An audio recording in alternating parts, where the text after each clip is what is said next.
woke with a sense of something unfinished, not urgent but present.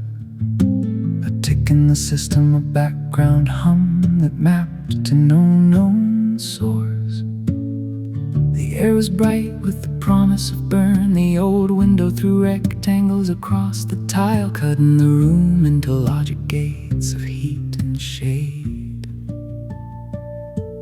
First checked the hand, it flexed, wrapped and puffy, but the pain was discreet, not continuous. Next the ribs bound tight, each breath a slow negotiation between expansion and tape. He sat up, spine braced against the headboard, and ran the system from the top down. Eyes clear, mouth dry, left knee stiff but not locked. The skin at his side pulled where the ice pack had leaked. Maria was not in the bed. He heard her on the phone in the kitchen, the tone flat and precise, slicing the day into blocks of time she needed, and the quiet percussion of knife on board. Coffee, she said, or food first? He said coffee and watched as she poured it. The drip was slow, each black thread dissolving into the cup with an efficiency he had always admired.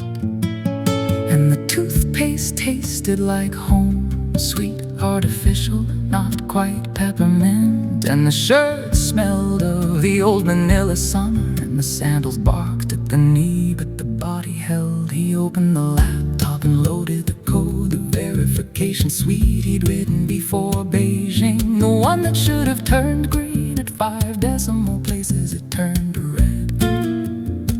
1% error where there should have been convergence. He ran it again, he checked the inputs, he wrote new code from scratch. Red, red, red. The framework fails under benchmark conditions. The occlusion worked on him too.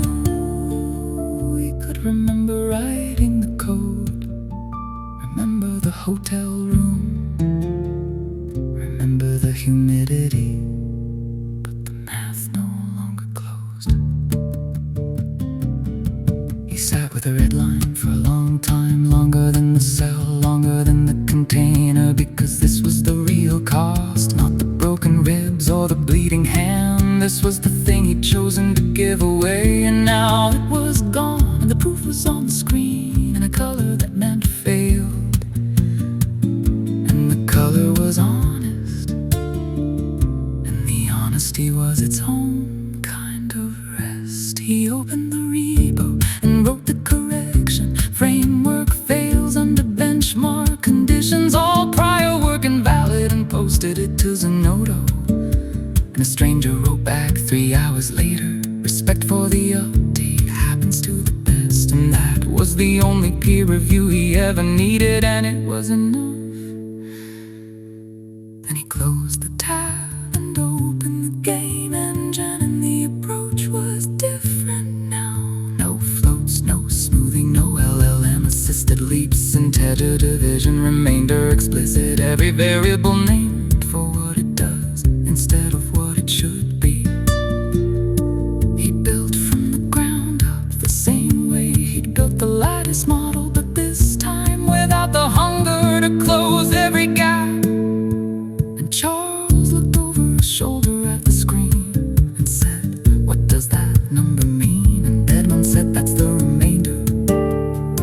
That's the part the division doesn't finish." And Charles said, "So it just stays there." And Edmund said, "It stays there." And Charles went to his room and 30 minutes later sent a pull request to test the proved remainder-based collision. Eliminates jitter at the boundary, and Edmund read it and it was good. And he merged it. Father and son collaborating on code, no fanfare, just the work. And Daniel came in later with the homework that wouldn't finish and said, "Is it like you do the math, but there's always some you can't get done before the teacher collects it?" And Edmund said, "Yes, that's exactly what it's like." And Daniel said, "So you just keep it?" And Edmund said, "You keep it."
we'll never see.